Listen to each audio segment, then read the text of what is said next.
Geno mara ni odhiambo mari teri makare arwakni machiegni yudo weche manyien mag ratil biro ne achiel kachiel odiochieng' mar 15 e dwe mar 2026 kamoro moro ma intie bed thuolo mar bedo koda chakruok nyaka giko ka bende miya pachi e weche manyien ma wan godo odhiambo ma tinende ni nyakora mogi kinde ma wapogo dwe mar 3 ni diere gi thuolo ni daher mondo mi anyisi ni twak biro bang' weche manyien ka twak biro bedo ka waketo e ratil mise 10 mane oketi mar kelo lokruok gi chenro makare ne jopiny e piny Kenya miluongo ni the 10-point agenda. Nyakora mogwadhi go mbaka kod wenda kama oting'o Frederick Okango ma en jasiasa mar ODM, kama oting'o Mondi Koyo ma en jagoro maduong' mar duond bura mar NLP kaachiel kod Oscar Omondi ma en janon siasa. Kamoro amora ma intie wadwa keto e ratil 10-point agenda, iluongo ni ratinde 10-point agenda. Uyiengore kon machalo nade kod jopiny koso gin mana weche mag siasa ma itemo godo gal jopiny e kinde ma yiero mag 2027 kayo machiegni. Pachi en mane omiyo gi thuolo ni nyakora mogi wachako gi weche manyien to mokwongo thuond weche. Tunalipa kanjo, tunalipa pesa ya kufagia, lakini mvua wakati wa mvua tunateseka hivi vyote. Tafadhali serikali mtuhurumie. Kwan jo Kenya ma osetho ula ochopo 66 ka koth manyochwe Nairobi omedo kelo kethruok ne jodak. Giriambo e court, Giriambo ka DCI, Giriambo ka Supreme Court. We don't blame the police, we blame those who are in power. Murkomen, wake up! Moko kuom jotelo ne omedo chopo mar chungi Rafael Tuju ewi mwandu ma oywak ni imae Karen Kalam bende ne obagi kanyo gi moko kuom jotije. These events demonstrate that Kenya is more than capable of hosting world-class competitions and that our country remains a welcoming destination for the world. Jatend piny William Ruto yuoro e nyasi mogik mar tieko piem geche WRC Naivasha ma jariembo Takamoto Katsuta ema obedo jaloch.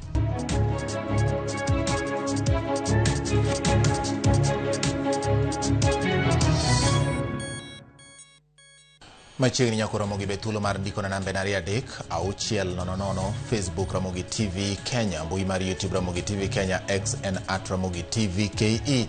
Kilo weche gi achiel kachiel. Jaloko mara iluongo ni Belinda Phillips, nyinga en George Bati. Machiegni jodak ma Nairobi medo kwano lal bang' koth manyochwe odhiambo manyoro nyokelo kethruok mar apaya kod kuonde ohala. Kodno manyo ywayo nyaka olalo medore kuonde dak moko Nairobi ka nenore kidek rocho somo mar jopuonjre ma ikore dok e skunde odiochieng' makiny. Cynthia Onyango chakono weche manyien mag ratil gi ripodni. Okinyi mar Jumapil bang' koth chwe e boma Nairobi, Processional Way e chal mar apaya mochimo kar dak mar jatend piny. Ondamo machuok wuok kam Kenyatta Avenue, achiel kuma apaya madongo madonjo e chuny boma Nairobi nyiso ula. Nenore kaka kite mag kido ma otisi ni kabrus ogeng'o yor pi e bath apaya. E kar ohala mag Rogan, moko kuom nyamburko oula oywayo moloko ataro. Pi opong'o ute mag kano geche kendo ute ohala nyiso tipo maket gi juma achiel mokalo ka jodak ywak e nyau moketi e reso jopiny. Oduogo nomol ka jogi nogolo chieng' Friday pi ma pod pok gitieko golo gikgi nokethre kanyo malich ma jomoko pod luoko kendero kwamukia jana kendero nyo oduogo the same oywaga chene ariyo achiel olal ariyo ero moro moko kacha moro ka moro kacha mago to yudo achiel to gilero ni lal medore kendo luoro margi en ni ponono ndamo mar kelo konyo kobedo mapiyo to ohala dipo ka odok chien kaluwore kod lal magiyudo kinde ka kinde. Sani 2 weeks koth mokwongo noywayogi kendo kanero mugotieno kendo go na sim ni kendo koth ochako duogo kendo chako ywagi. Koro waseluoko kama kata lweti dredre. Gini timore ka ketho wagi customers client koro biro chako ringowa nikech sirikal okong'iyo nitie joma tiyo piny ka monego bed ni ng'iyo pigni mondo mi yore oring ka kowinjore oringi. Mae bende e ywak mar johala ma Masai Market e chuny boma Nairobi mayuak ni pek mar oula e chuny bomani nyo ywayo mwandugi ma giuso kendo weyogi ka gikwano lal mapok oyangi. Tunalipa kanjo, tunalipa pesa ya kufagia, lakini mvua wakati wa mvua tunateseka hivi vyote. Tafadhali serikali mtuhurumie. Kuna wamama wakongwe wamepoteza mali yao mingi, tafadhali mtuhurumie. Tunateseka wana Masai Market. Mtuhurumie tafadhali, sikieni kilio chetu. E kar dak ma Mukuru Kayaba, jonyuol wacho ni luoro opong'o chunygi bang' koth manyochwe ywayo lalo ma gisebedo ka gitiyogo kendo kelo midhiero madipo ka otamo jopuonjre chopo e sikunde chieng' wuok tich. Kae ma nyithindwa kale kodhi e skul, nyithindo maya loka kocha kobiro somo koni Mukuru Primary School. As we're speaking now, daraja onge kae. Koro akwaya county government wa Nairobi ko ginyalo nikech daraja ne nitie omenda manoketne daraja ne manobedo allocated in financial year 2023-2024, lakini pesa no kwaneno kwa pesa no chome. Sani nitie tuoche matindo tindo. In fact, ko ginyalo mondo gibi kae giket medical camp mondo wanega ka oganda wagi nyalo konyre. Giseyo jotelo mag kaunti ma Nairobi kod telo mamalo magiwacho ni kinde duto uso negi weche ma miriaso e yore dongruok mar boma ma Nairobi kendo wegi ka gilalo ngimagi e ataro mapek mar oula masani okwako chuny boma maduong' kinde ma koth ochwe. Unubiro ga kani kukwayo kura. Kusekwayo kura to lal. Mafuriko kaka dhano yudo shida, ma dhano yudo ka. Dhano yudo shida over millions. Onge MCA modonjo ka. Anasema yeye ni mbwekse. Sasa hii ndio maji. Sasa tumesindwa, huyu jamaa anasema next time tumpigie kura. Tutampigia ama kumtoa. E thuolo mar jumachiel bang' ohula ywayo ji mohewo 30 kendo weyo ji mohewo 4,000 kod midhiero makage kacham. Yuak pod en macham. Jodak pod gin mana jodak ka kendo telo pod en mana telo cham. Bende lokruok biro bedo e kaunti ma Nairobi. Cynthia Onyango, Ramogi TV, Mukuru Kayaba. Ramogi podwa bro medo luoni mathoth ahinya motendre kod weche mag oula ma medo kelo midhiero e kuonde dak mopogore Nairobi kod gwenge mamoko bende. Ka wadhi nyime yudo ni jaod bura machon mar Arida Rafael Tuju pod medo ywak ewi midhiero ma okwako mwandune ma en kar ohala moro manitiere kar dak ma Karen masani koro gwethe oko. Jatelo mamoko kama oting'o jalar kom jatend piny Eliud Walo kod ngire George Wajakoya e ochopo mar chung' kod Tuju oko mar rangach kar ohalano ma obila sani oloro. Ywak margi en ni obila itiyo godo marach e rocho ratich Tuju kabura ewi ywaruok mar mwanduno pod niedo. Moko kuom jopiny kod jotije mag kar magano bende ne obago lamo oko mar kar ohalano kawuono. Wangi case the magistrates court momako jo EADB kaka jokue kaka jo miriambo giriambo e court, giriambo ka DCI, giriambo ka Supreme Court. They went ahead to claim that they did an auction, which they never did. They cannot prove it because let me tell you, doing an auction for a property like this, first of all, it's a requirement that you do a bond, and in this case they need a bond of 10 million. So the only company which produced a bond of 10 million is the same company which now claims ownership after there was a court order that they may not deal on the property. Because they don't want that case. Ogidamundo case no oendelea, nikitika case no oendelea ma wanyiso ni your bank gain wrong to giluro damages. This is inhuman, degrading treatment. But do we blame the police? We don't blame the police. We blame those who are in power. Murkomen, wake up. I'm calling on you. Whatever you do today will be done unto you tomorrow. So what business do the police have to come and raid a private facility in the wee hours of the night? Koro mogikawa sudo ni ogai mar obila koro okwam mondo odonjre e wach jonjore ma osekelo tho mar oganda e sub-county ma Nyatike kar kunyo mula ma osirie county ma Migori. Jaod bura machon ma Nyatike Diko Mundi Anyanga kaloso ywachno jiwo jodak ma Makalda mondo thege kod tulo mondo onyakwe kendo gichiw luor ne mwandu mag sirikal. Anyango kone rowere ni kik kaw chik e lwetgi kendo wang'o tesendo obila kokone josiasa mondo bed gi chien kik sia rowere e weche mag lope kod mula mayudore Nyatike. Ukenda kwayo yudog chien kikumiru thuolo malibamba biro donjo iu ka tutimo gik moko mayombe mamiyo koro polis koro tamu nende udi. Omiyo akwayo nyathi ni beru gi muolo kabisa. Kik ubed joma kedo gi polis ok kedgo. Kito kata nyanya mar polis nyone gar ji 10,000. Nyanya kende to nyanya achiel. Omiyo doguru chien mondo come back to your senses mondo ng'e ni sirkal ka koro biro manyo jomanyo nekogi to utu koro to gige polis nang'o. Lo manyatike en majo nyatike.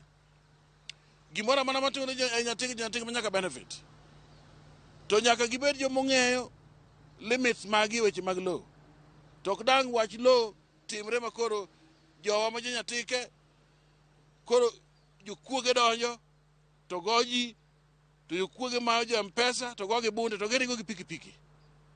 Mano akwayo sirkal kotelnegi gi jatelo ma Migori kendo ma Kisumu kendo ma Nairobi ka mondo gi investigate magi nwang' ni jokuoge matimo gigi manyogo gigi bunde kendo ringo gi pikipiki gin ng'a gini to mondo makgi. Erokamano nyakwara Mogi, winjo kaka weche medo dhi nyime. Aneno kaka nasingo kaka nakwayi ni mondo indik naneno ka ote donjo ji medo ndiko ahinya to kotende kod weche mag pioula kachiel kod weche mamoko. Architect Evans Asiyo wacho ni bati Ramogi donjo malera ahinya mos makende ne oganda mayudo lal gi wito mwandu magi kaluwore kod koth mapek mamedo chwe. Mano kaluwore kod sigana momiwa kod Cynthia Onyango weche mag pioula mamedo kelo rochruok e weche mag wuoth kachiel kod ohala ne oganda ma Nairobi. Kopogore kod mano bende ano ka Maurice Dianga ur Kamgundo ng'isa ni Kamgundo Republic haler kendo anyil ni wacho ni mos ne super MP mare kendo the third mar Migori wacho ni waneno adingo ka kendo warito winjo ratil ma achiel kachiel kod Kungu Pondo Joseph Jondiko kod Philemon Omenya wuodo Ayoma Matiku. Right, erokamano ahinya. Kasaneno ka japuonj Jared Nyakie wacho ni wadwane ni malera ahinya wan dala gi mine miligi dadi wuoda Anyongi kwe kende ema wakwayo mondo bedie kind oganda duto ma e pinyni. Erokamano ahinya in bende. Kevin Omondi wacho ni batirio nade ariyo maber ahinya nitie dala mar Anyeko. Ano en bende weche mawacho kanyo. Awiwe monda kaw yueyo en dakika 10 mosekalo bang' sa achiel mar odhiambo. Actually donjo sa dakika 11 bang' sa achiel mar odhiambo. Adwani mondo kaw yueyo moro madundo aduo ka kod weche mathoth ma pod odong'. Omiyo kamoro amora ma intie ma en ratil kik idhi mabor.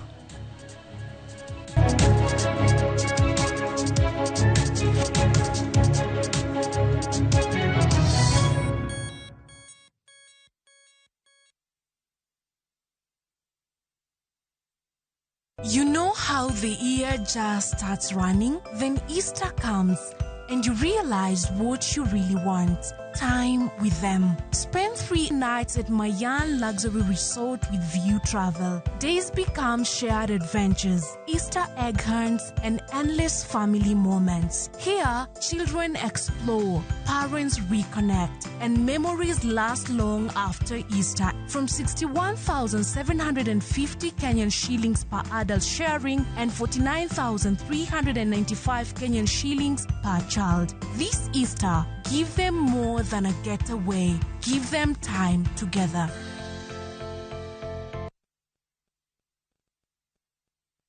Kaw thuolo mwachiwoni mondo inyiew mabedewa e nengo molwar. Ok mano kende, ibiro mabedewa e nengo molwar mokalo kanyo ka ibiro ikaw in iwuon e kambi maro mar Royal Babati Factory Limited. Corrugated and box profile yudo nengo mar $353 kende kuom mita ka mita. Brick tile kod Roman tile yudo nengo mar $370 kende kuom mita ka mita. Chenro mar kelo mabete wenyeo kodwa nyaka ma intie dono mongi chudo moro amora bende nitiere. To ka ibiro ikaw in iwuon tibo kungo mendo mathoth kendo ibo yudo mabete ma inyiew kodwa e busi ariyo kende. You are told Sunday number 0722638383.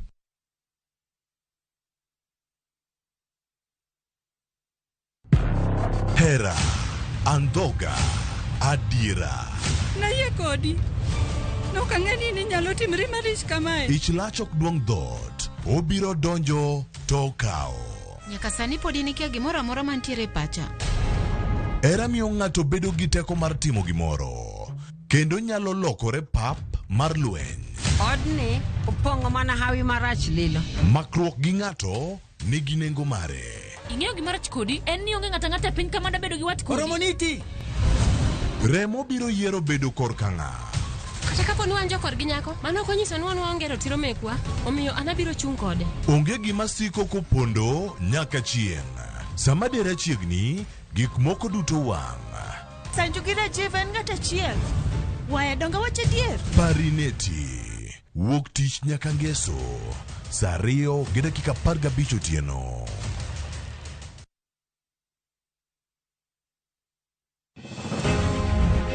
E kar chakruok, wach ne nitie. Wach loso mbaka. To mbaka igero godo piny. Mokwongo dongruok maduong' en ni pesa nyok dhi e counties. Wach bende nyaka kol. Manon iye matut. Nitie josiasa masegwenyrago on principle. Wuok tich juma ka juma wakelo ni chenro ka wuok oko mar manyo penjo mopogore opogore gidwaro mano mar yudo duoko makonyo oganda mana ka wantiere kar kae chenro ni mar mbaka oromo. Ng'iyo ni jok manoko gi gidhi nadi mae siro mawachung'e kaka diaspora affairs. Wuok tich saa 4 nyaka saa 7 mar odiochieng' ka watimo chenro ni mar mbaka oromo. Omiyo wuoth koda. Ma en chal mar Kenya.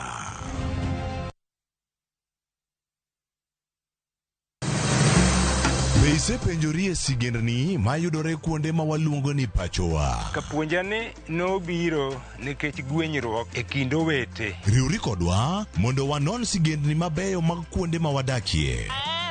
Nera nitie. Ninyuo kong'o kacha niluongo ni kilap joko wili. Kochakore bombe madongo nyaka e gwenge ma iye. Otosenge en piny joimbo mar oganda kiluonu wasenge. Ng'e gigo mamiyo oganda ka oganda bedo mopogore. Nweng'o ma wan godo ka en mar kunyo goldi. Urudi. En kama ji duoge ji ok lal. Ng'e weche mane osekalo. Chon chande lweny nitie kor gweng'. Rwako sigendni mag kuonde ma wadakie. Iwacho ni kibedo piny e kom, kineno ng'ama lwete fuare kama mano nyiso ni jakano mulo ka pigo sechope bwo mesa. Ng'e gwengewa chieng' tich ariyo saa 3 otieno mana e Ramogi TV.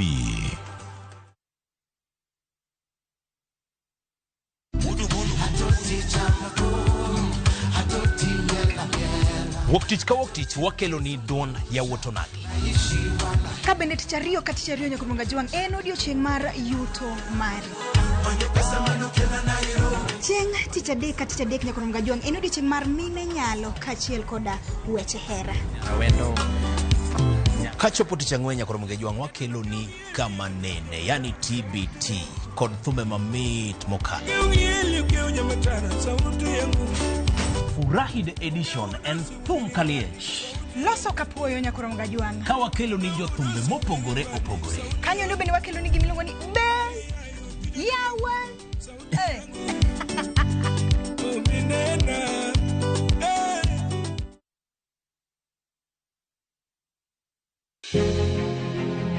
Loch gwenge en hawi ber koso richo. Gin mage manego bed ni gitimo to gin mage mokowinjore gitim. Chieng' tich ariyo juma ka juma wapenjo mabeyo, wanono maricho kod mago magwen kuro. Chakre saa 4 mar okinyi nyaka saa 7 mar odiochieng'. Wapedhe kaka en kendo watiele kako biro nikech duond jopiny nitiere kod teko. Wapenjo ni sama gidhi tich woko big yudo pesa donge gigero go pinygi. Ang'o momiyo sama koro giyudo sida to koro ruto lingti. Tudi kodan Sharon Ong'ao juma ka juma mar mondo mi wanon penjo makamagi kendo waduokgi e yonero ma adipa.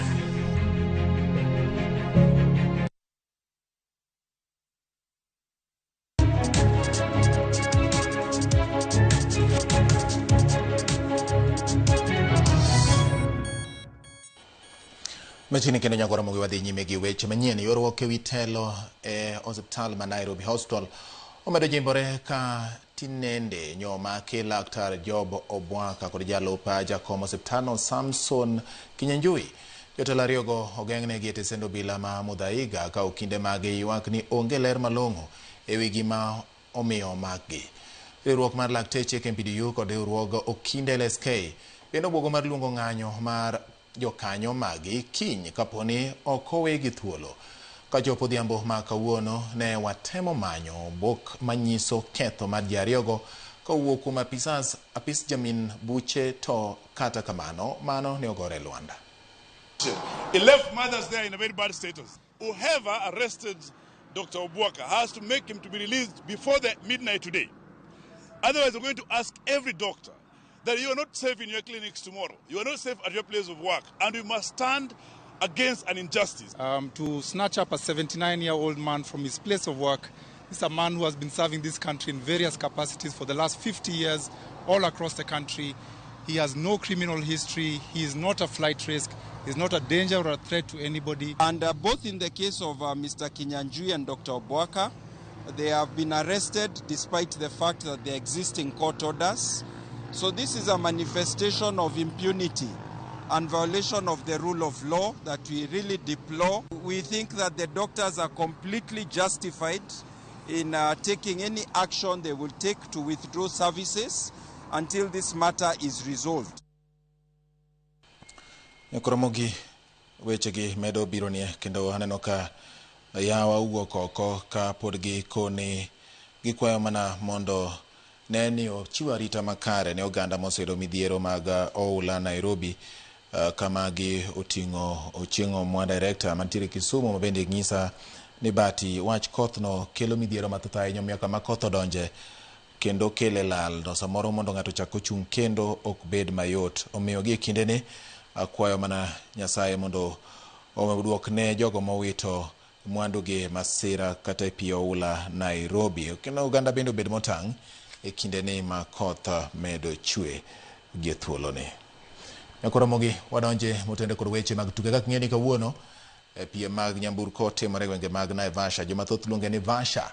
Piem mag geche kata WRC Safari Rally tielo ma Kenya ochopo giko mare kawuono e kinde ma jariembo mawuok e piny mar Japan Takamoto Katsuta ema obedo jaloch. Adrian Formax mawuok e piny mar France kendo riembo ne tim mar Hyundai otieko e thuolo mar ariyo nyiriri 27.4 tok Takamoto. Derepe ma Kenya ne yudo ka piem mapek miwuoro ka jaloch nyadiriyo e piem mag pinje Afrika Karan Patel otieko e thuolo mar abiriyo e kidieny mar mapiny mar WRC2. Jatend piny Kenya William Ruto osingo ne jo Kenya ni tielo ma higa manyien biro bedo mayot ne jo piny Kenya, kendo jo piny bende chopo Naivasha e kinde ma apaya ma Rironi Mau Summit biro bedo ni osechopo nyaka Naivasha kaka osechak gedo mare. There's so many difficulties on the moment. I had very hard to work with me, and team was always believing in me, even I'm failing all the time. So yeah, thanks to the whole team. Finally here because of them. I just want to assure you that this is the last year where we are going to have jams on the road between Nakuru and Nairobi. By next year, we will have completed the dualling of the Nairobi-Nakuru highway, and you will find your way to Naivasha much more easily.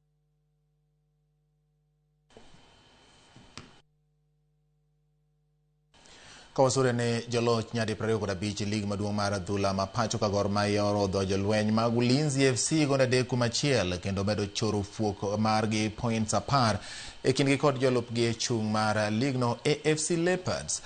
Enoch Morrison ne omiyo kogalo golo mokwongo kokalo e opich achoma e dakika mar 21 kapok Patrick Esombe medo ne jatend ligo gol mar ariyo e dakika mar 69. Musa Sherif ne omedo gol mar adek ka korka Ulinzi gol mar yweyo piwang' ne oloko jatugo Edward Odhiambo e dakika mar 88. E duoko mamoko KCB owuok amodhi gol 1-1 gi Murang'a Seal sama Tusker FC to omiyo Kakamega Homeboys goch mar gonde 2-0. Kariobangi Sharks oyudo loch mar gonde 2-1 e tugi kod tim mar Shabana tugo ma obagi e alap ma Gusii Stadium. Anataka kugalo ligi kuu msimu huu. Kazi kubwa yake Sharif, finishing yake Patrick Sombe. Baada ya pasi tamu kabisa, anairusha ndefu Kapen. Esombe, Sharif!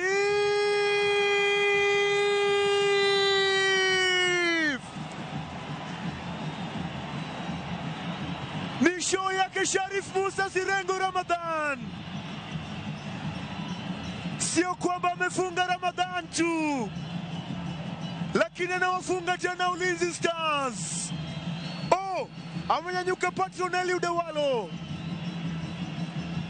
Shot najazwa ndani. Oh, Edward Odhiambo, kichwa kama mkuki. Ilikuwa ni kichwa kama mkuki yake Edward Odhiambo, ambaye naye pia ni super sub. Alienda juu angani, akaicheza kichwa mpaka wanapata moja. Kweli tunaenda kwa drawing board na tutaenda pia kuangalia upande wa kuzuia, kwa sababu ukiangalia hii ndio mechi tumefungwa mabao mingi na sio ati tumegorima mapata makosa zetu. Upande wa defending ndio imekuwa na tatizo kidogo. Tutarudi kwa drawing board, tuenda kurekebisha na pia tutilie mkazo upande wa ufungaji, tuone kwa game next kama tutapata mabao na tupate ushindi. Today we dealt deep into our tactical play. We needed to be sound, we needed to be smart. We knew we were not going to get too many chances. We needed to be smart, and the boys today has been very, very impressive in terms of tactically how we played, and we are very happy we managed to get the 3 goals.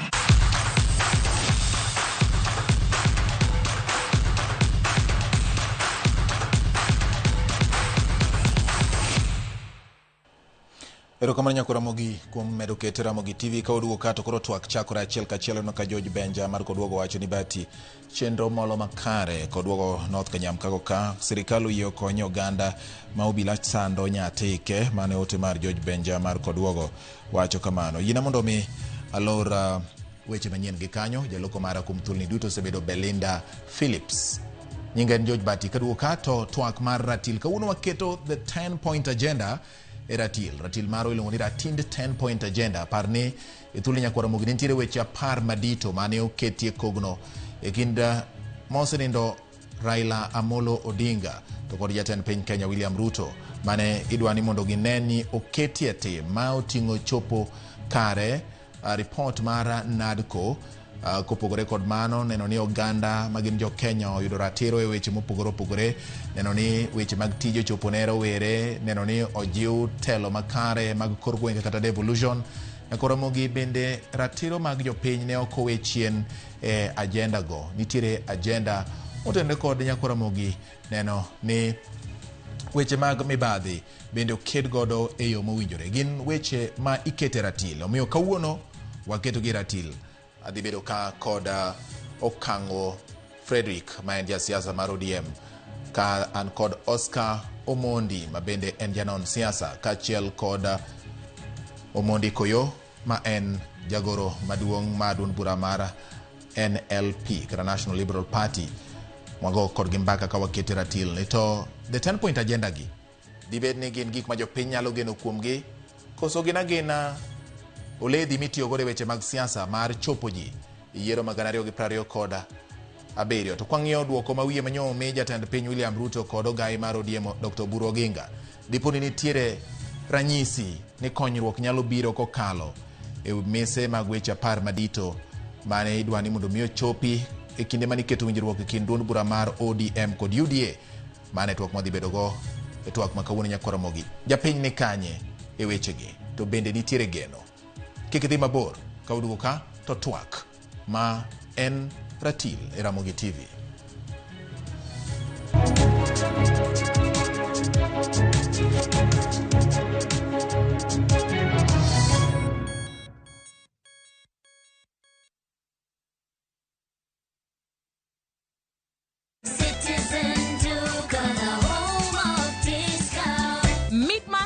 Have to mean cutting corners. Citizen Duca brings you affordable essentials and quality daily products you can trust. All you need to do is WhatsApp us your shopping list to 0710-487-487 and we deliver. Citizen Duca, your home of discounts. Citizen Duca, the home of discount.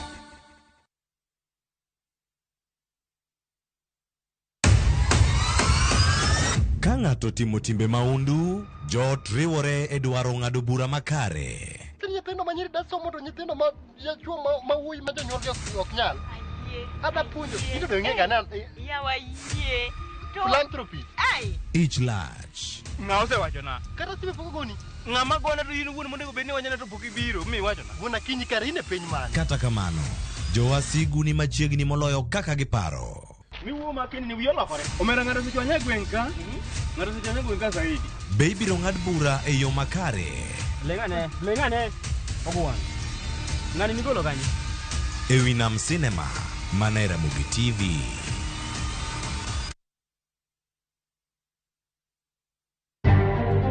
Bende isebedo gi siso mar ng'eyo gigo matimore e alworani. Sama gari ofundoro ji mang'eny, koyudo hinyruok to kata insurance temo hepo. Obed chenro mag sirkal, obed masira mayudo ji kar tich. In safety mari, ni kanyo. Nonro mamulo ratichi. Somo kende oken kamoro mibro wacho ni ng'at mosomo ni dongere wacho ni ng'ani dhi succeed in life. Wuok tich ka wuok tich. Iro curriculum design uchenj. E chenro mar rameny piny, sa 1:30 otieno. Wan oganda luo nyaka wakoro waneni to be wanyalo bedo gi kembni. Nyise oganda jo Kenya gimonjo be ni giwinjo kuomi. Ka ikelo nigi Lydia Okeyo. Nyakoro mbajo ng'otwak mar rameny piny. Chik by.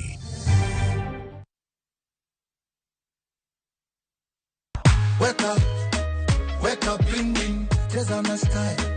Wake up, bling bling, wake up, bling bling, cheza na style. Wake up, bling bling, wake up, bling bling, cheza na style. Wake up, bling bling, wake up, bling bling, cheza na. Nakupata skiza tune ya Penguin, your favorite song manze. Unaenda pale kwa *812*784#. Kumbuka skiza na Citizen ndio nyumbani kwa wasanii.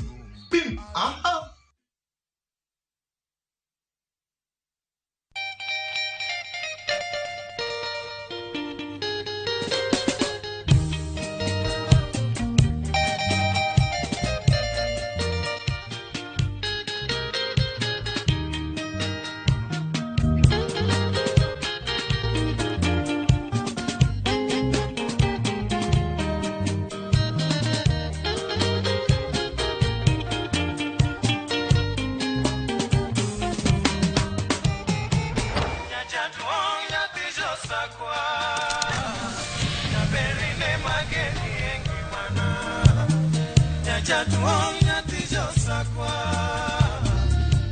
Radio Ramogi, Cartoon Jaluo. Radio Ramogi.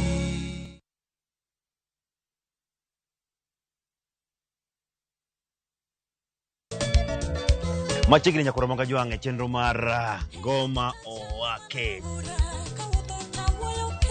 Wuok tich akelo ni mix bokwe.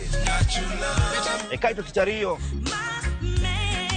Reggae owake, yani tunaongea na majar Rastafara. Alafu ticha dek nyakoromonga jwange akelo ni mana yani ngeni baka kiwasani. Ticha ngwene is kama nene, yani kitambo zama za kale. Alafu Friday, si unajua tu Friday tunafanya namna hii, nyakora magojong Friday ni supuzo wake. Sapara kidaka paga beat na kasapaga rio kod an PDG Papa Vic, yani ukipenda mzee kijana.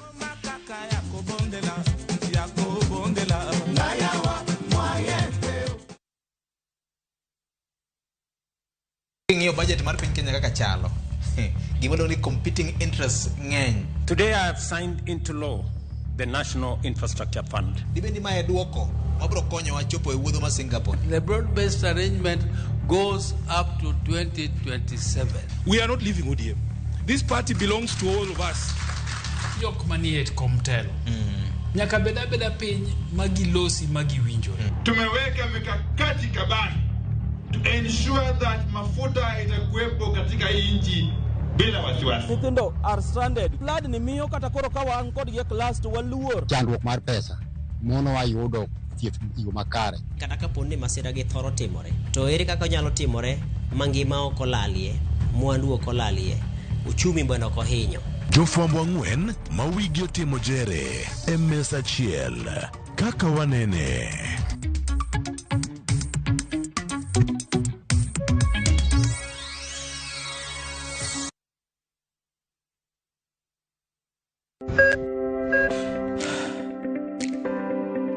E chuny ogandawa, ngima mar del en mwandu maduong'ie moloyo. Mondo tekruok mar dende obed maber, ok gin ga gik matek. Gin gik maluongo ni lifestyle. Manyiso ga jotuo ni gigi ok gin gik minyiewo, gin gik mitimo. We bedo gi kiawa, kendo chak bedo gi ng'eyo. Nachako chemotherapy. Side effects nen, yier wi nyaka lwar, constipation, chandi seriously. Warwaki e penj laktar, ma en tudruok gi lakteche molony. Sama idhi ir jahocho cha, nyaka ibed ni iseng'eyo ni mae shida ma an godo to adwa kony. Chakre weche thieth kod chiemo mar mine mayach, nyaka e weche thieth mag tuoche masiko. Wakelo od thieth e od dak. Tuo mar rheumatic heart disease ni landore sana e gwenge ma poverty nitiere. Riwri gi Ruth Otieno, wuok tich nyaka tich abich, saa 12 odhiambo.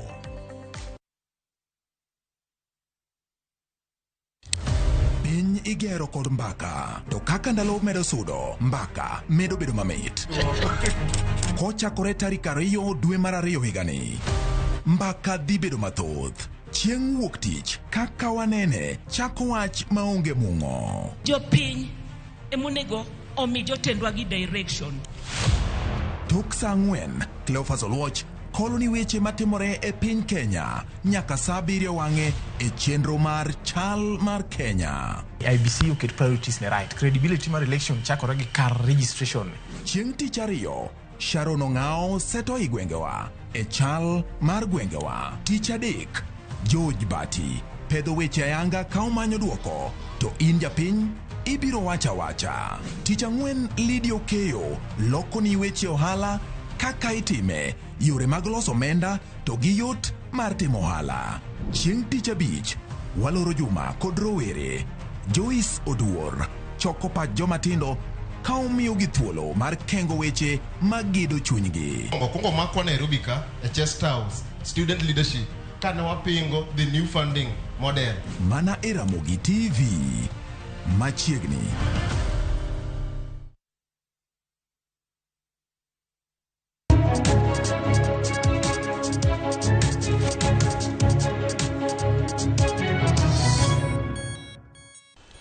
Ero kamano nyako Ramogi, kaka nasingo ni twak mar ratil biro bang' weche manyien. En thuolo mar twak wakng'iyo ni to 10 point agenda gini ratil koro sani kama wuoye ni Ramogi TV giyengo kanye kor jopiny koso gin mana weche mag siasa ma idwa ni godo ganda ne yiero mag 2027. Parne gin weche mamulo jopiny to kod lokruok mar piny. King'iyo kaka ne oketgi kaka na senyisi motelo, weche mag mibadhi ne nie iye, manyo tije ne jomatindo ne nie iye gi nyako Ramogi, weche mag neno ni ochop dwaro kata report mar NADCO ne nie iye ka, neno ni oteg telo mar devolution kata telo moter machiegni gi jopiny bende ne nie iye ka nyako Ramogi. Gin weche ma ka ing'iyo to gin gik mamulo ngima japiny. Chiwo arita ne japiny ma nyiso ni wach mar tho mako ji kata chwado gi magina oganda oyaye gin gigo mane 10 point agenda ne oketo ni nyaka ng'i matut kendo nene othir kata oduok gi piny ka ok nyal tieg gi esano. Ng'iyo weche mag yiero kaachiel kod duoko mag ombulu mikoni ni osebedo ka kinde ka kinde en duoko ma ok kel geno ne japiny bende ne oket e dwaro makamano. Nyako Ramogi dipo ni ochopo kanye.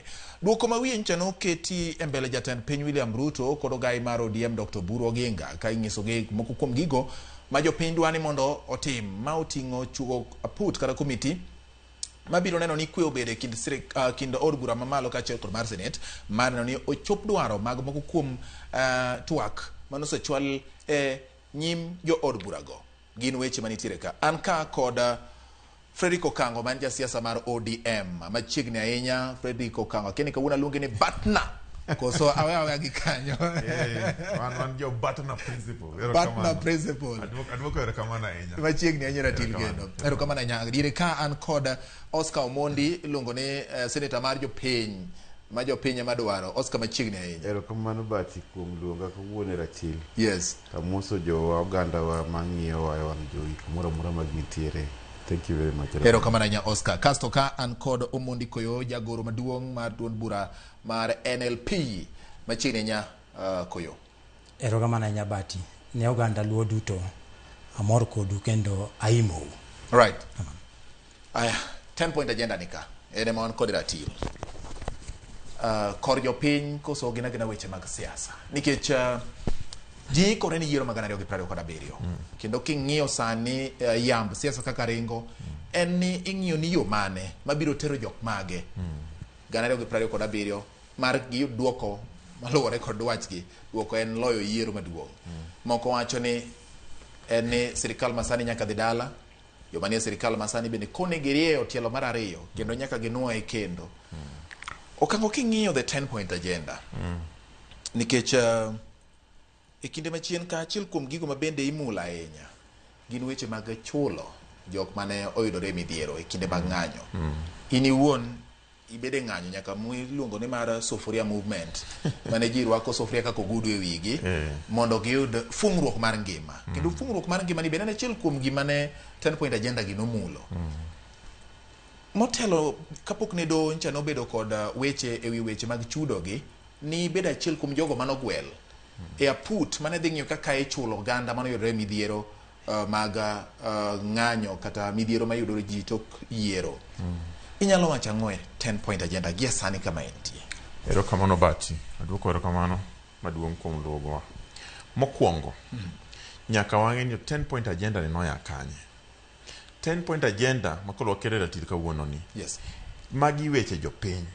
Gini weche ma ok rum, ma ok birumo, to ibiro los gi mana kaka wadhi. Kane Raila Amolo Odinga owinjore gi William Ruto, to ne gidhi ndiko obokeni. To giwacho ni gima jok piny dwaro ahinya. Kane wayae maandamano ma 2023, mane waketo sufuria e wiwa, mwawacho ni ting' pek turo jo Kenya. To 10-point agenda no biro bang'e ma jo Gen Z be nosedhi ndara. To 10-point agenda michako wachak mana kuom Weche. Yes. En adier ni an jakanyo no mar joma no dhiel ma ng'iyo weche mag chulo joma no ogogi magina, joma no tho, joma no hinyore. Do no se golo wach to wacho ni government nyaka koro comply. Government no se comply. Ni oka Ruto oseketo gazette notice manyien. Osekel panel kendo wase comply. Ma Kenya National Human Rights Commission osegolo notice. Gini gidhi loso framework to wan wadhi timo gimiluongo ni administrative process mar chudo. Kora kwajo waduto te mano hinyore, mano hiny, kani wang'at wuotho, kani hinyori, to koro dhi mana Kenya National Human Rights Commission mondo iket nyingi kata gi documents midwaro mondo chudi. Nekech sirikal oseketo 2 billion. King'iyo 10-point agenda, Article 37, preservation and protection of human rights. No wachi ni gini koro nyaka chud joka. Nekech sirikal no se yeni makosa no timore. Ka makosa no timore to chudo no kende ok nyisi ni koro idwoko ngima. En mana go mos ni makosa no timore to koro jogi koro gichako kanye. Nyithindo dhi sikul, ji dhi e biashara, jomoko onge kata joma koro chako kanyo. Kidhi mbele. Yes. To gini no wacho ni NADCO report. E NADCO report kacha bende ne antie technical committee. To NADCO report kacha no wacho ni nyaka koro warnyigi bone full implementation ni gi weche kate wadhi siro gi namo wadhi chop gi te nade. Mokwongo king'iyo NADCO report ne wakelo gi chike kata bills ochiko. Bills ochiko gi adek osekal koro gin chike. Ariyo nitie mediation committee. Ang'wen pod ing'iye parliament. To wachak ni mana kum adek mosekal ka. Sani wan gi commission luongo ni IEBC. IEBC en product mar NADCO. Koro king'iyo full implementation, tiende ni sirikal osetemo implementing NADCO report kokalo gi commission makoro wan go sani. Namba 2, nitiere bill miluongo ni Statutory Instruments Act. Kendo nitiere bill miluongo ni Ethics and Corruption Act makoro geng'o weche mibadhi mano bosekal. Koro nitie binde moko ma pon nitiere parliament kacha, Opposition Leader Bill, Constitution of Kenya Amendment Bill 2023 gi mamoko. To kichaki biro Mosca to gini ne wacho niya 10-point agenda gimo miya sire. Yes. Weche makoro omakoro were. Ere kaka 10-point agenda ng'iyo weche mag rowere e yore mag tije. Yeah. Ruto no launch gimiluongo ni Nyota World Bank project. Makoro target rowere 840 maya e ward 1450 te imiyo ceiling 50 ng'ato ka ng'ato mondo gidhi gichak go ohala, gichak go biashara. Mano gima duong' maonge pok notimore, to mana grant ok en kata loan. To kichak ing'iyo weche 10-point agenda ka tiwacho niya ere kaka wadhi geng'o mibadhi. Weche mag geng'o mibadhi, parliament nokalo chik maluongo ni Conflict of Interest Act makoro sani en chik. Tiende ni kijatich sirikal to kinyal riwo weche gi ma personal to gi mag sirikal e weche mag mibadhi. Koro idhi wacho ni nitiyo biashara gi sirikal tichuli piyo moingo jomoko. Mano nosekal. Kendo nitiere gima luongo ni austerity measures, wastage. Sirikal ne bang'e ndalo mokalo cha ne ka ing'iyo mana mandas, mafua, tang'o to mtokni. To sani austerity measures osekel, koro onge ng'iyo mtokni mana mag police kende gi mag jolweny. Giko gol te to katieko nitiere gima iluongo ni economic inclusion, financial inclusion and health inclusion. Mondo miriwo ji tete obi kanyakla. 10-point agenda no lero ni progress mosetim cha economic inclusion to dhi nade, financial inclusion to dhi nade, to health inclusion king'iyo joma ose register e SHA nigi problem matin, to joma ose donje iye million 29 koya kuom million 7. Tiende ni wan gi progress. Koro an katiko tawacho niya report ni en report maber, ten report ma pod dhi mbele, pok ok en final. Tiende ni gik ma wawacho gi biro dhi mbele kapod ijiwo gi to gitimore to gilokore to gitimore. Jopiny adwa konou joka nyanam. Gima waneno ne jomoko biro ni gipingo report ni. Ni giwacho report ni onge, ni report ni okti. To kisomo report ni malong'o to nyisowa niya waya kumoro. To wantie kumoro, to wantie kumwadhiye. Koro report ni ok ni en giko. Report ni en waneyo wadhi to walose kaka sadhi. Nitiere changamoto mang'eny iye ka. To mago ko wariwore duto kaka joka nyanam gi jo Kenya mamoko to gi sirikal masani. An aduoko ne broad based erokamano ahinya nikech broad based emomiyo kawuono owacho financial inclusion. Broad based emomiyo kawuono wan gi SHA makoro ji 1,229,000 oriwone. To jorowere gi Nyota cha obiro mana nikech broad based. Owe wuondre. All right. Ingeni en wach maduong' ahinya nikech omulo sani mar piny Kenya kama nyo Kenya oaye gi sani mar Kenya gi kama Kenya dhiye. Omiyo nyaka ng'iyo matut ahinya. Koyo ano king'iyo okang'o gi Oscar Gangochia. Koro kage mani gangole eno gi Gangochia. Amare mar tiago kne.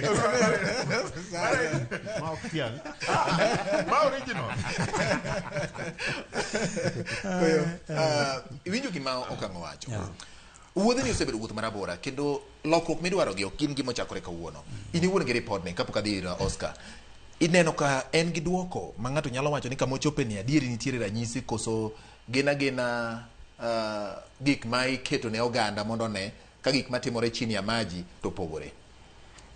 Mokwongo an ing'e ni atemo ng'iyo okang'o gi Angoch Tiang'.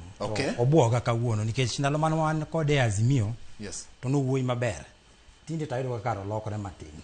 Ing'e ni jo broad based government gik mineno ne gitimo mane giwacho ni kani 10-point agenda maga kande ka longo mag galo pach japiny. Magi gik manowach ka Raila Odinga pod ne nitiere gik magitimo sani. Gik mineno ne gi launch KICC ka maga kande ka longo mar galo pach japiny. Okang'o ng'eyo maber iwinjo kotemo kelo ni history. Ing'e ni kisomo the 10-point agenda no in entirety ete almost atamalo 99 nowuok e report par NADCO. Tiyudo ka sani endi nyaka nokang'o donje broad based government ni dhoge magi piako bith kawembe lakini adieri to thuini mana kochumi lo. Gimomiyo wacho kama endi okang'o. Ere kaka inyalo wacho sani ing'e maber ni migosi Raila Amolo Odinga Nyasaye oket chunye kamoko. Ne en jatelo mano ong'eyo gima ber ni article 37 nokodwar ga ng'ama interfere godo. Wach mar freedom of assembly kama wabete kar kani unu jofwambo gi keyo usebedo kunyisowa ka ji dhi e bura mar political rallies tidiemo jiradam pod igoyo nyaka nyocha kar ka jomoko notho Kakamega, jomoko ne pod otho Kitengela, nyoka nyocho anyalo pogora gi Gachagua e paro, anyalo pogora gi Kalonzo Geni e paro, lakini ok oyieni keyo jogo ma ogudore kamoro mondo wach pachgi yo ma siasa. Nyaka sani ni mano be gimidwaro ni mondo nyaka dhi lune chik moro ni mondo ikakete tim mondo polisi owegore gi ji. Okang'o bedo kar ka owacho ni kaka sani indi gise achieve weche mag fighting corruption. Ing'eni penjo ni to kare wadak e Kenya man.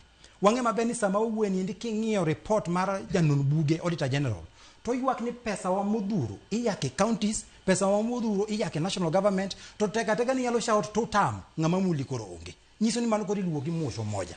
To sama wawueni 10 point agenda kachacha, ing'eni Migosi Raila Amolo Odinga was very passionate. Yani no hero kabisa ni mondo Kenya wabed governed ni constitutionalism and through the rule of law. Rule of law nindo ka sani endi en magimindusni mana matin kalure gi thuma iniwero. Sama uweni ndi bati jo broad based government mani no ka kone launch which mag 10 point agenda. Ging'eyo maber ni sani endi kaka ja osiepna ni ndi wacho ni gise identify kidwa ng'eni kata gichanganyika gise identify magise keto nyaka tenge billion 2. Penjo na en achiel. It is 2.2 billion. 2.2 billion. Ginne ging'eyo nade nikech dono chungu gini. Ginne ging'eyo nade ni 2.2 billion endi oromo chulo jok mano hinyore duto gi jogo ma ngimagi no lal. Ginne ging'eyo nade ni tielo adi mano kethore madwaro 10,000 to lwede adi mano chot madwaro 5,000 each to which adi mano chot to ji adi mano negi. Mano temo nyise ni gini en na gir mibadhi moro madhi chalo gi gimoro mane waneno higa mar 2007 moro mandalo moko ne ji bede compensated magiluongo ni post election violence victims ka IDPs. Mag IDPs ka. Iro ka IDPs chande macha keno duo kelo gik maliluongo ni village millionaires nikech nyaka sama wawueni an abuok kane 10 point agenda committee mar ji abich giwuondo ker ni sani ndi duol mar IPOA kaachiel kod Kenya National Human Rights Commission ni no se identify parameters mane giseng'eyo nyaka ni jedi mondo bedo compensated. Chieng' mane IPOA bati indalau isiwinjo kata dio IPOA beno bide gweng'u mopenjo uni bati ji adi ma e gweng'u man gi chandruok ni to ji adi mano hinyore post mandal mano mane wantiere.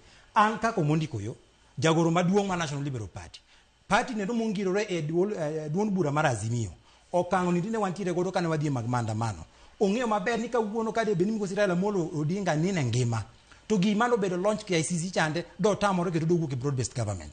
Anda kwayogi to mano gi mulo kendo gi heshima ni gibed jo adieri ne gino mondo be ne gitimo ne jopiny.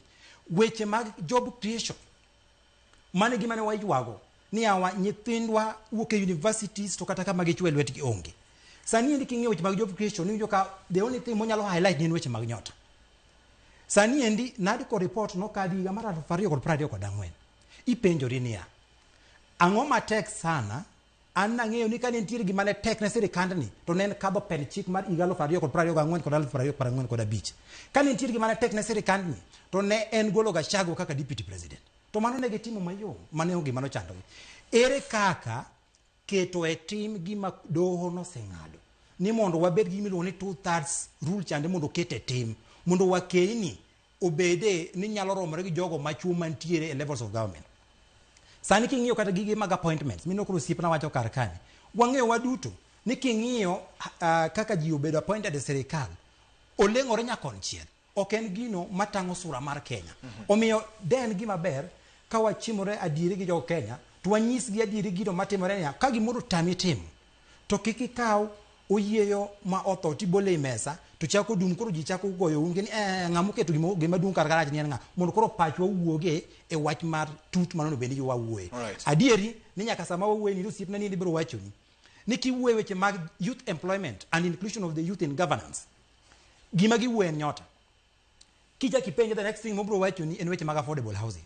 Ok jitima nyalo gedo ano kan mason ano ka janyundo ano ka nyago mabati to tinga tming'eyo maiza mason manyalo timo ma ing'eni mano ok nya wacho niya king'iyo manifesto mar Kenya Kwanza no giwacho niya ni gidhi miyowa gik mar affordable housing ni mane is the only job creation. Ne giwacho kizungu moro maduong' niya we are going to industrialize. Ing'eni pinje igedo through infrastructure and through industrialization of countries. Ok iger piny through hizo jenia ni wagero affordable housing. Nikech affordable housing kinyo bro rumo kato koro nyithindewa mang'eny mane wacho ni koro wamiyogi tich mar dhiro wilbaro, tich mar rogo koroga, kiny koro gidhi kanye. Nyithindwa ok dhi skul mondo wadwa rog koroga. Nyithindwa dhi skul mondo wabed gi miluongo ni technical and professional skills manyalo miyi tich minyalo tiyo kit ngimani ma ibe kiny nyalo ywayo godo oganda mago. Alright, erokamano Nyakoyo. Oscar. Yes. Weche ne medo bedo maliet ka. Nino ko kango kino wiye kamoro kanyo apani kama mule wach mar IPOA gi weche mag chudo. Ang'no owach mano. Ini wuon kama intiere ne gi lenses magi mag governance. Keni to koring'iyo gangoch mane kange. Nyalo kwayo kange ma wacho kinda angolo kola kena ngucha ta keno kango to nina ngucha kiango se na ngucha ngo. But anyway, what gumokango wacho kod gima oyo wacho. Two different completely different. Nako kango wacho ni gicha ber kabisa. To yoto wacho ni gini rat kabisa. But truth of the matter en ni king'iyo kama owuoke kama chope. En ni for example issue mokango wacho issue mar compensation. Issue mar compensation, you know, the Kenya Human Rights Commission gologa report every year mar human rights. Kipenjo gima 2017, 2018, 2016, these things happen to again go report go kanyamane TJ Human Rights Commission.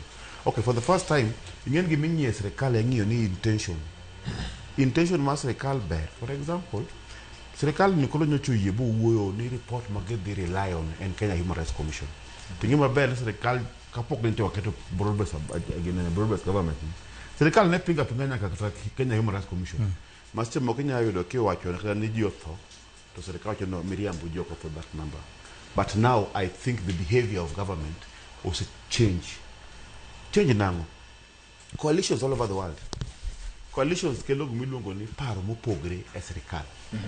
Iyudo kata na South Africa for the first time party miluongo ni ANC oyie botimo coalition gi DA, party mar wasonge. En ne kama tek but they had to form government. To government no miluongo ni political stability. Aparo ni seche ma jenzi no timre chande, there was lack of political stability in the country.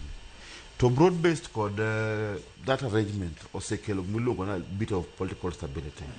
Koro this 10-point agenda aparo ni to be kabochope okay probably 100%, but nyalo bet no gen kata 80 but 60% more to sebedo achieved. For example, issue ma compensation. Donge pesa erogo segol. Yo wacho ni idhi gine na idhi poge pesa na ngi go kwano nade. Gima timore en ni kwanok go. Kose gol 2.2 billion to koro ipogo ji mantieno. Ingene problem mabenti kata wach mag unemployment ko. Okay, is a world problem wach mar unemployment. But pesa to onge. Seche moko ng'en bende seche moko waketo serikal mateka ahinya gik moko mopogore. But the truth of the matter en ni Kenyans nyaka wa look each other in the eye and say ni gini bende ntiere kose onge pesa. For example, if you ask me a president ma Kenya kawuono tangiso ni bwana parliament okonya bedo gi ji 400 ma Kenya ka sani we can't afford it. Hugeness of government ma wantiere go ni we can't afford it. That is the problem. So sometimes we go wangi our people in the eye. Issue market and youth employment. Erogo ntire watch affordable housing not a program en okay serikal en World Bank mokelo program. To mdogi kela program gibende gitemo assist. Gome World Bank timoga gigo gingiyo pinje shida mantire pinje mang'eny mopogore. Issue margins keno kelo miluongo ni youth revolution. To wan gimiluongo ni youth bulge en ni sani kijando bedo mang'eny kabisa. Ma gingenya tamalo margi kendo moko dinene. Koro youth unemployment and a crisis ma we have to deal with it. Agenda fong mar Kofi Annan chande be ne wacho ni wadiluru gi youth unemployment. All governments deal youth unemployment. Probably onego bed serikal timo gik moko radical. Awacho gag moro kae ni gima radical monego bed serikal beste moko timo. Ni loan moro mar Eurobond mare manene okaw gi previous government chande. Tiwacho ni ok ochopo ka. En kanye. Money corruption, money that money should be traced. Mondo yudni pesa cha emane be create employment on all sectors. Ino loan ko kawo kaka mar Eurobond no.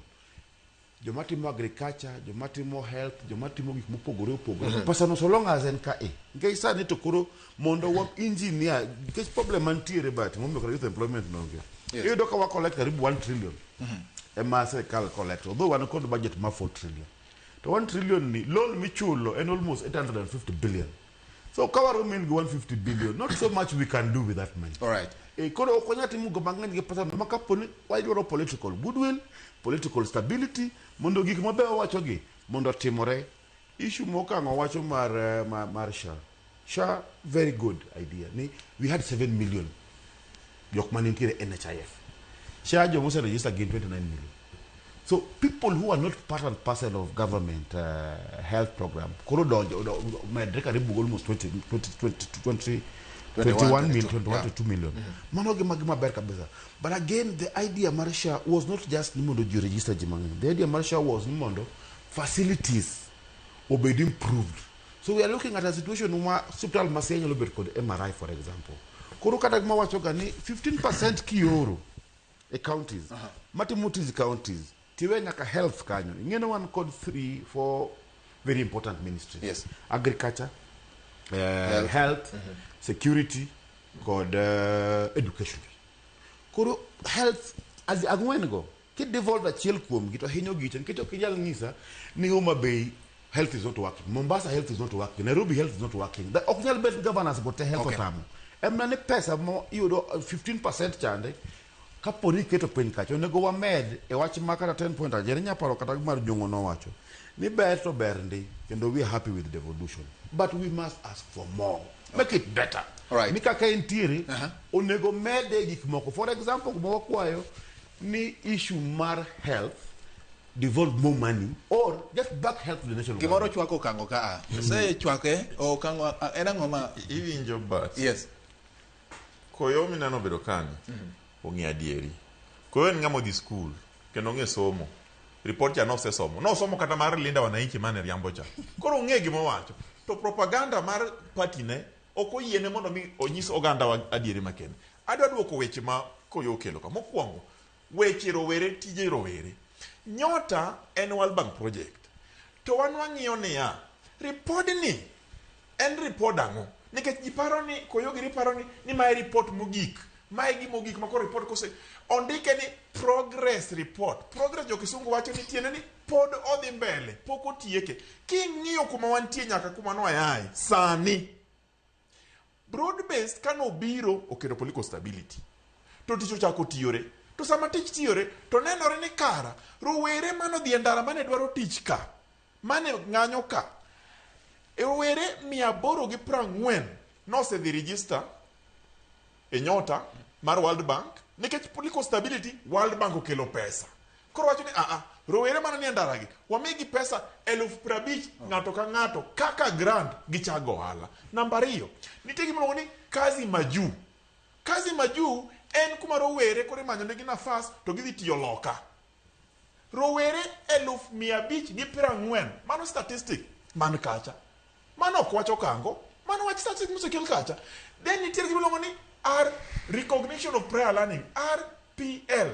yani kain rawera ma makanika irawera ma carpenter isoma gini tiandara kacha oyugi is kacha kadongo tiyudo rieko moro kori mi certificate moro wajini kori in makaniko wuon manyalo loso gari mano rowere 1,090 koyo kia mano we wadoge koro wacho chudo joma nohinyore koyo antiere panel mar chudo to kani ng'iyo panel cha gazette notice wacho ni Kenya National Human Rights Gazette mogik ema koro loso framework cheni ere joma idhi chul gi nang'o kiwango mar hinyruok severe mild kata kamano ng'ad lweti itho health mana kamano to king'iyo IPOA miwinjo wacho no IPOA en independent institution gin koda bed ni maandamano onge maandamano nitie tich dhire to kata kamano ndalo maandamano go te chakre igaga na 2017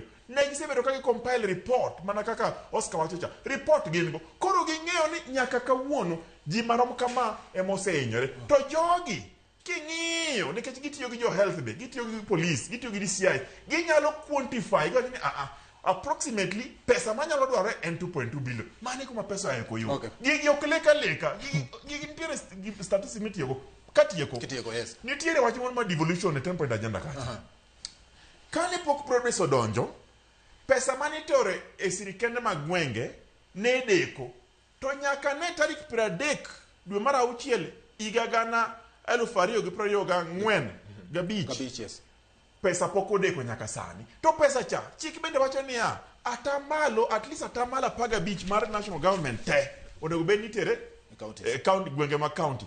To sani king'iyo ne gitero pesa mar bilion 415 ndalo moro cha noter bilion 385. Tiende ni koro gini tiyo mae progress report koyo progress en niya to wasego okang' marom nade to wan kanye diber ni okang' magone rach okang' ni bede wadhi maber wanyalo dhi maber emo me wacho niya kwariwore jokanyana pesa mabiro e gwengegi wariwore uru pesa gi obi watim gi pesa gi e yo midwarore.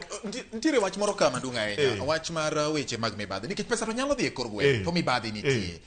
Ilieko ka ni nitie kaka oseket kedo kod mibadhi kaachiel kuom chike mokalo e bwo NADCO report. To Oscar openjo gimoro ka ni ang'o momiyo ere kaka ok nyal chak mibadhi ni dwa ket kod yo mane mosekalo wicho wil go ing'iyo mabiro koso nyaka koro wang'e mosekalo gi mabiro to ere kaka idwa tim mapiyo ka. Ing'eni king'iyo report mar Zani report mar 10 point agenda giwacho gilieko kacha ni convictions 89 osetim teni joma noketore mibadhi ji 89 osetwe kes gi osedhi mbele court moyudi ni gitimo makosa otwegi. To ipenjo maber chike kapimi ti wacho ni chike gi bedi kony geng'o mibadhi. Ana wacho ni chike nyala geyo to timwa kaka oganda jotich oganda ema biro konyo nikech pesa kotere gwenge mag county kata ba national government ka to ng'ato neno pesa tikwalo pesa ka in ng'ama lweti yot e kwelo to pesa ko kata chik nitie tibiro kwala. Koro wacho niya progress report mo wacho mar chik mokel mar ilo nang'o conflict of interest act ni 2025 nyalo konyo. To gima duong' ahinya nyaka koro wang'e ni ere kaka wadhi rito pesa. To mar ariyo nitiere weche moko kama ni kalam ing'iewo siling 80 e county te duka kidhi tier kalam ing'iewo siling 15. Atiyo mana gi example mano de geng' nang'o koro emomiyo ineno ka ing'iyo wadhi wang'iyo weche mag ethics and corruption to ethics to wachang'o to timbe jogi to wachang'o. An kaduoki mayom that yes an aneno ni wan kuma ne waonge ne wan kuma rach to report ni osesiemonwa yo manyalo dhi kuma ber omiyo waonge lwedo report ni to jorowere te king'iyo report ni maru nikech e gima duong' ahinya report ka en tij rowere. Koyo winjo kaka okango lere eng'ane kiwinjo gik ma osiepna okang'o wacho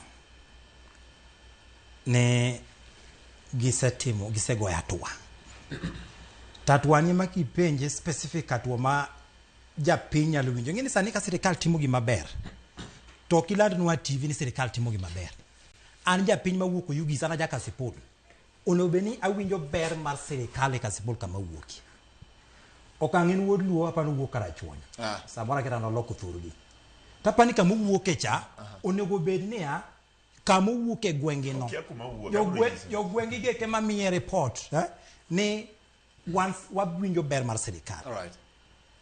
Ing'eni kwinjo ko wacho kar ka gidwa ng'eni weche gieki gin weche mag galo yo gandawa ni Kenya National Commission of Human Rights ema dhi loso framework kendo winjo ko waibo onwoyo ko wacho niya ni ka giseloso gine to pesa ng'eni dhi wuok ir mbadi. Kenya National Commission of Human Rights ok di golo pesa gi pesa di wuok ir sirikal. To ere kaka gin giwegi pok Kenya National Commission of Human Rights ochiwo report ni wayudo ni jok mane onyore gin ji 7 jok monego bed ni konyo gin ji makama koro pesa ma wadwaro nyalo bedo kama mano Kenya si pok ochiwo that report lakini gin giseringe wir wath gin gisewacho niya ni 2 billion rom koro penjo na en niya ka dibe ni 2 billion ndi bedo mang'eny sana madhi kelo mibadhi moro diere ka dibe ni ntiere chudhe moko okang' wapiny ing'eni kineno ka gimoro idwa tim bati ng'ato sichikore 2 billion kwanza jogero ka pesa moko madongo moko makor gi lach go mag billion go kizungu mag billion go mitna giga kabisa di beni ng'ato osego kwano gi yiero ma 2027 ni 2 billion endi wadhi miyo jomoko pesa ma kodhi mang'eny sana to milion 100 kaito modong bilion 1.9 wajazo godo fukwa nikech ineno ka ere kaka inyalo wacho ni dwaro bilion 2 to ng'amono go beni nyisi jok mono beni bedo compensated poko mi report iwinjo Kenya National Commission of Human Rights loso framework okwacho ni idwaro pesa di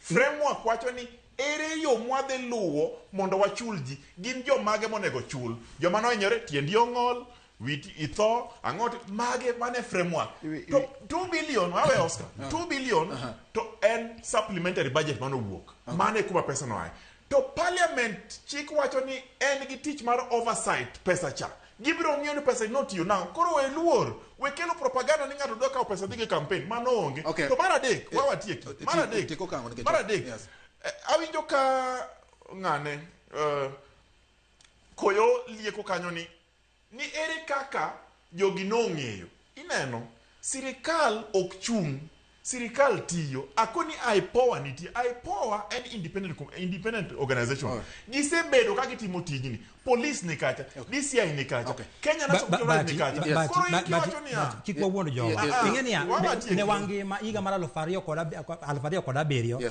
kani nitiere jogo mano hinyore ndalo post election violence gima notimore niya nitiere jogo mano yier gi sirikal okamo mane bire kor gwenge mane wuotho gi ka ji penjo ji through chiefs nito we gwengu ka di beni nitiere ng'ano mano hinyore sa yiero cha to ma ing'enu dwano miwa report manaro emo miyo Kenya National Security no notice to wacho niya sani ng'ata mano hinyore kata yugi skumia eno ntie mano hinyore no notice ondiki ni dhiuru ka Kenya National Security mondo ndik nyingu kacha kokigolo pesa okinyagolo pesa kapok yero jomo hinyore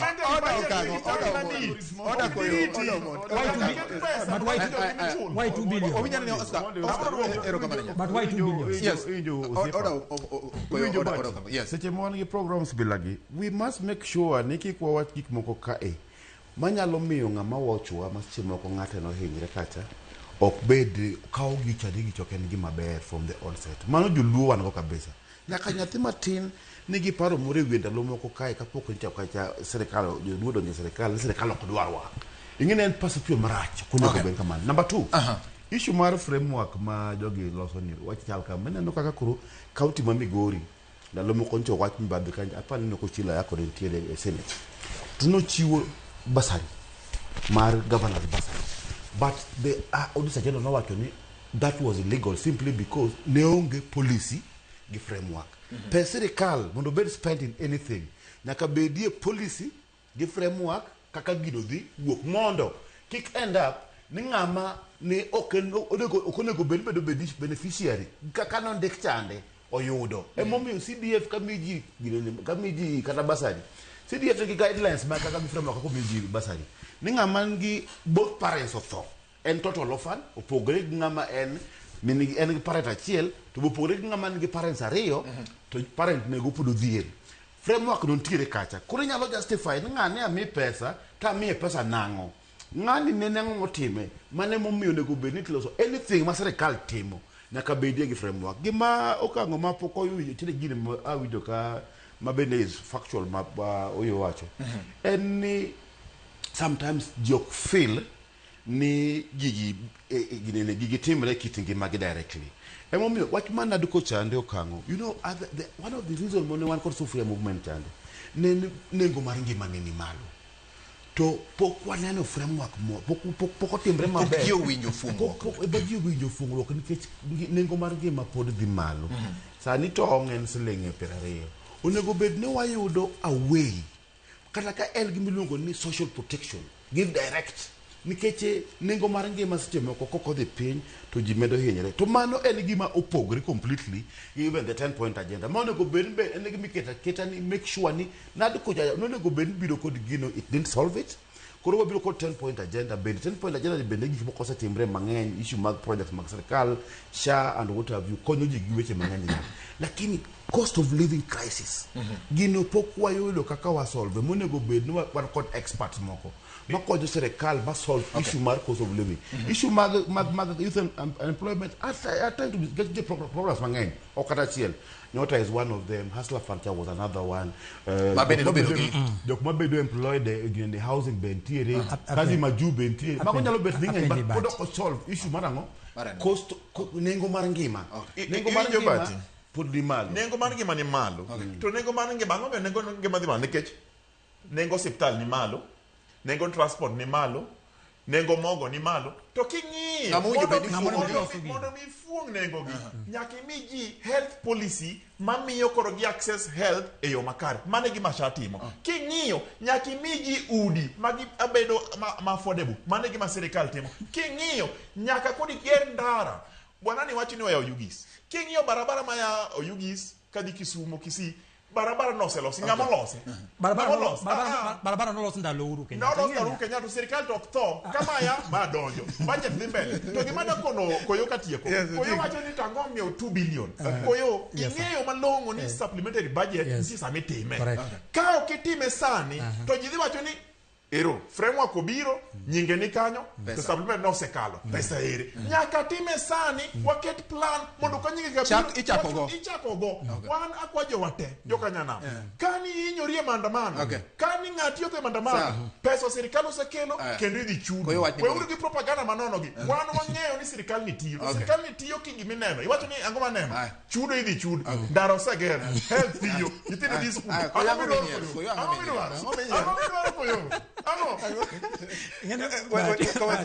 Nazi nyisini ya kidonje broad-based government tibedo gi miluma mar omenda makore lach sani endi winyo kosipna ni endi wacho karaka nea nigi sichunya ka kazi maju un jo fwambo go kai uni mutango wagae e wangi wika nea wach mar tije maju gi eki dhano ywak ni no kaw pesa gi to tije mano migi maju bende onge adieri mar wacha ni okamo an kaka onagi kendo wuod kasipul kendo wuod luo akwayo ganda wakadi be na dieri nini hinyori to nyiedhri oko mondo register mondo kadi be ni pesa mar okango giki owuok kiko kango gine lal gi pesa ni idhi kaw share mari sawa serikal need mondo ti gimelo political goodwill to ng'ama osebedo kakelo serikal tesre mang'eny Kenya ka mara mingi en jadho ko majaduori mosekelo kakelo serikal tesre but sani koro serikal nyalo bedo ni kod some political goodwill gik matin monego bedo solve kaka koro ma mention go gik miwacho mang'eny mag shamano those are very important things but again miwacho ni koro tie dire need en koro chuni sema kono chief go give direct nikech di kaka koro wacho mar school je yitero mako ma class apart kine no kante problem moro yitero school and what have you koro wamia serikal probably a second chance aparo no William Ruto mano yer 2022 chande Kod William Ruto man talk broad based me. They are two different people. All right. And ngati masani koro paro ni mondo koro at least watim gini kama mondo bed maber gi jowagi. Okay. Ang'o makaro dwaro? Mane gimo kango. Ang'o makidwaro? To sirikal tiyo ko ne kineno kani in gi chandruok. To nyidhiri oko mondo kopo ni pesa ni wuok. Jogi kik tam pesa. Mane gimo yo wacho maber. Okey pesa nikech tiere oversight, appropriation, pesa nitie. Oscar Ogoni nyakwara mogi ini wuon nyaka ineni imedo bedo go kenge makare. Ka sirikal bende nyaka koro nene ywa wiye ka ging'eyo dwaro mar japiny. Nyinga en George Bati elo kango Frederick Achiel kod Oscar Mondi gi Omondi Koyo. Ratiro chope gi koriti masani.